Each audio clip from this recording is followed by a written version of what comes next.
Awal bulan November, 1 November 2014, Metro Pagi kembali menjumpai Anda bersama saya Rike Karolin. Dan saya Iqbal Himawan. Awal bulan adanya harus semangat ya Rike. Semoga pemirsa di rumah selalu dalam mood yang selalu bersemangat, apalagi menyambut akhir pekan kali ini. Ya. Dan kami akan awali Metro Pagi kali ini dengan rangkaian berita utama. Ratusan anggota DPR pendukung Jokowi JK menggelar sidang paripurna tandingan. Menggelar rapat paripurna ini untuk mengajukan mosi tidak percaya terhadap pimpinan Dewan Perwakilan Rakyat dan menetapkan pimpinan DPR sementara. Sidang paripurna tandingan sepakat menunjuk Fida Fauziah dari fraksi PKB sebagai Ketua DPR sementara.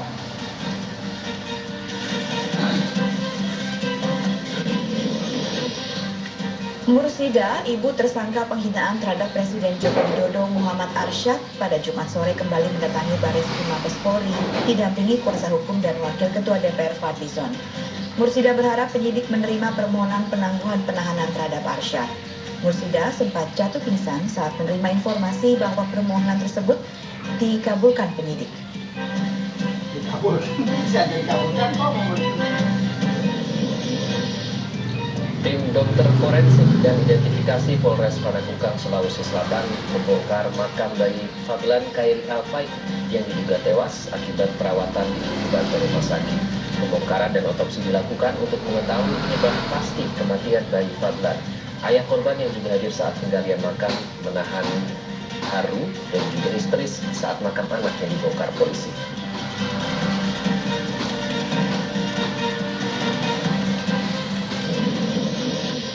Tim gabungan penertiban penduduk kota Balikpapan menangkap 29 warga negara asing ilegal asal Tiongkok di sebuah rumah mewah di Balikpapan baru. Dari 29 WNA tersebut, 10 diantaranya wanita. Diduga WNA ilegal ini melakukan bisnis judi online dan penipuan melalui internet.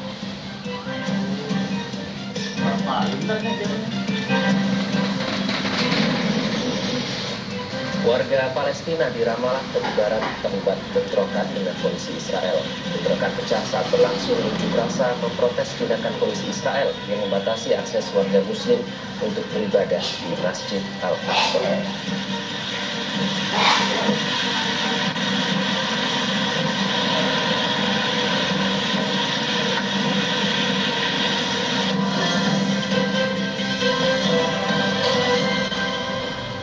Ya, itu tadi pemirsa sejumlah berita utama dalam Metro Pagi, dan kami awali dengan informasi kebakaran hebat terjadi di Jalan Raya Bypass Gempol, Kabupaten Pasuruan, Jawa Timur. Kebakaran yang diduga berasal dari lahan tebu ini juga menghanguskan tempat penggergajian kayu dan gudang ban yang berada di dekat lahan tebu.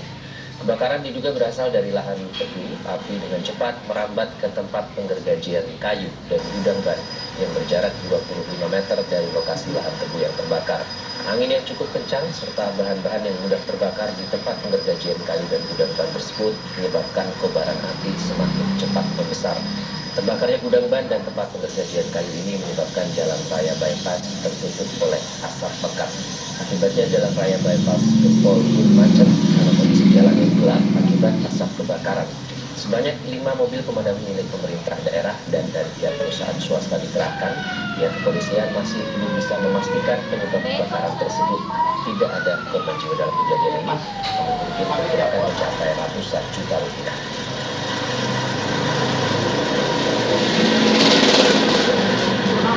Unjuk rasa sejumlah mahasiswa di depan kantor DPRD Kolaka, Sulawesi Tenggara ricuh.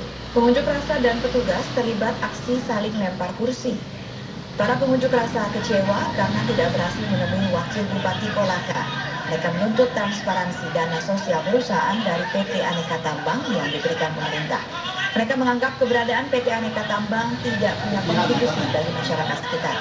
Masa pun marah, kemudian mengambil kursi, melemparkannya ke arah petugas Satpol PP. Petugas yang tidak terima langsung melakukan perlawanan. Akibat kericuhan, salah seorang petugas terkena lemparan dan mengalami luka parah.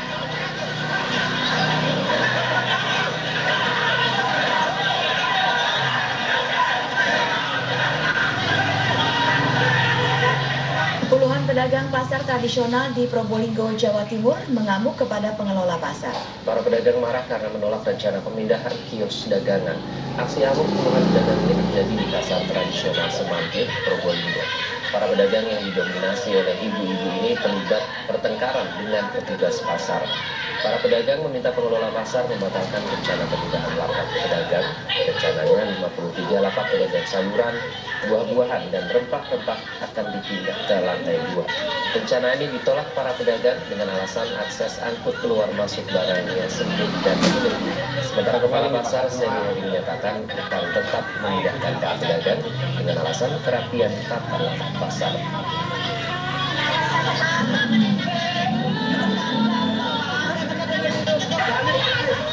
Pemirsa, jembatan penghubung antar gedung di Taman Ismail Marzuki Jakarta ambruk dan menimpa sejumlah pekerja. 4 pekerja dipastikan tewas tertimbun dan belasan lainnya luka-luka.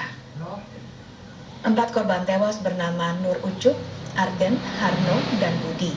Jasad Harno dan Budi berhasil dievakuasi pada siang kemarin, menyusul Nur Ucup sekitar jam 5 sore. Sementara jasad Arden yang baru berusia 17 tahun berhasil dievakuasi jam 10 malam. Petugas mengaku kesulitan saat mengevakuasi jasad Arden sebab tubuh korban ikut mengeras bersama dengan cor semen dan sisa puing. Sebelumnya pada jam 6 pagi, rangka bangunan jembatan penghubung gedung arsip dengan perpustakaan DKI Jakarta ambruk, berikut dengan cor semen yang masih basah dan menimpa pekerja. Berarti ayah nu iya nya non Keluarga korban runtuhnya jembatan penghubung di Komplek Taman Ismail Marzuki Jakarta yang berasal dari Gerobokan, Jawa Tengah masih syok. Ya, ini sang ibu terlihat sangat sedih ya, karena korban baru saja lulus SMK Pembangunan dan langsung bekerja di proyek jembatan yang ambruk. Salah satu korban runtuhnya jembatan penghubung gedung di Kompleks Taman Ismail Marzuki berasal dari Gerobokan, Jawa Tengah, bernama Arden. Ibunda Arden hingga saat ini masih mengalami syok berat akibat kematian putranya yang baru saja lulus sekolah. Pihak keluarga menyatakan Arden baru saja lulus dari SMK Pembangunan dan langsung ke Jakarta untuk bekerja di proyek pembangunan jembatan di Kompleks Taman Ismail Marzuki. Selama sebulan bekerja di proyek jembatan, Arden terus berkomunikasi dengan keluarga. Bahkan 3 hari sebelum runtuhnya jembatan, Arden sempat menelepon dan memberitahu akan mengirim uang untuk membelikan telepon seluler bagi adiknya yang masih duduk di sekolah dasar. Hingga saat ini belum terlihat adanya persiapan pihak keluarga untuk menyambut kedatangan jenazah Arden. Namun pihak keluarga menyatakan jenazah Arden dapat segera dipulangkan ke kampung halaman.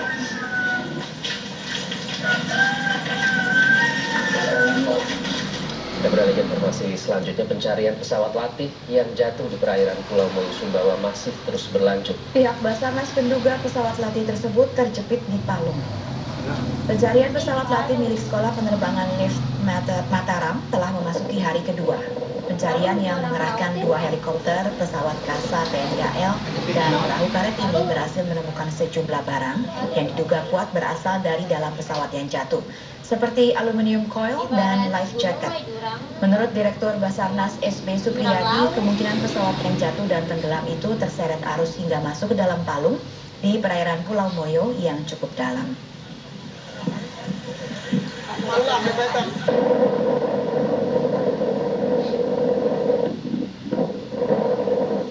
Dan Metro Pagi akan kembali sesaat lagi dengan informasi menarik lain, di antaranya ratusan anggota DPR pendukung Jokowi JK menggelar sidang paripurna untuk menetapkan pimpinan DPR tandingan. Simak informasinya sesaat lagi.